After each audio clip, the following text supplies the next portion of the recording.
In 1984, northern Ethiopia, including Tigray, was hit by one of the worst famines of the 21st century. The famine, much like the catastrophe today, was entirely man made. The Derg, a military junta, would attempt to use famine as a weapon of war by denying millions much needed emergency assistance, leading to the death of 1 million people. Now, Burhan Waldu, one of the survivors from that era, calls on the world to do its part to avert yet another humanitarian catastrophe. Winta Kirana has the details.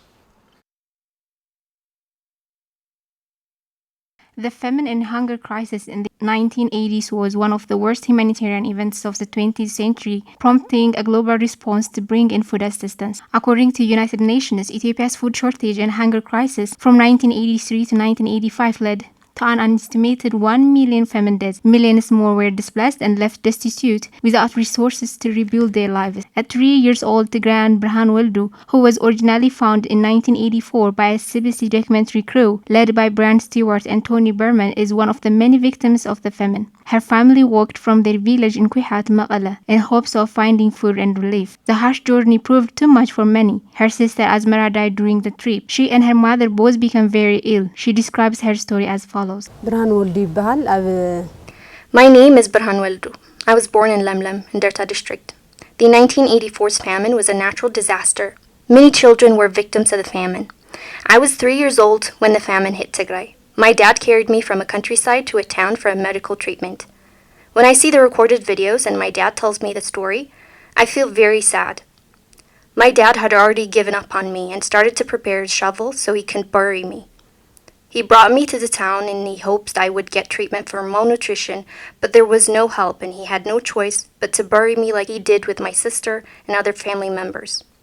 All he could think was how and where to bury me, but I got lucky and I'm alive. Burhan was saved when the world became aware of the humanitarian crisis in Tigray at the time. After the reveal of many Tigrayans' famine story to the world, many had been touched, including Irish singer Bob Geldof, who quickly organized the charity supergroup Band Aid, primarily made up of the biggest British and Irish artists of the era. Their single Do They Know It's Christmas was released on December 3, 1984, selling 3.69 million copies domestically and raised £8 million for famine relief within 12 months of its release. Ethiopian Youth Education Support ICE, which was founded 17 years ago with the aim of elevating Tigrayans from poverty and providing education, served as a bridge to help Burhan. After 37 years, Burhan witnesses history repeating itself, with many children dying due to malnutrition and lack of medication. She and ICE are calling on Sir Bob Geldof and the international community to put an end to the current crisis in Tigray. To Sir Bob Geldof, dear sir, you live in the hearts of millions of people in Tigray. We remember you in our best of times, and we also seek out to you in our trying times. We believe you and the world are informed about our current situation. The very people that you helped in their difficult time are again besieged and exposed to a man-made famine.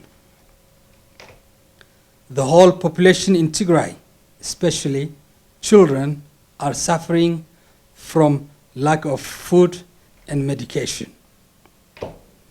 The international community has voiced its concern, but failed to bring practical solution on the ground. We, the people of Tigray, confide in the person who particularly helped us previously, you, sir. And we firmly believe that you will stand by our side as usual. The eyes of the starving children in Tigray are searching for you. We trust your kind heart will respond to this call graciously. Thank you, and sincerely, for all your support. Burhan, as a survivor of the worst famine in history, has called on the international community to take action to save the millions across Tigray in need of emergency assistance. I'm a mother. We Tigrayans are strong and independent people.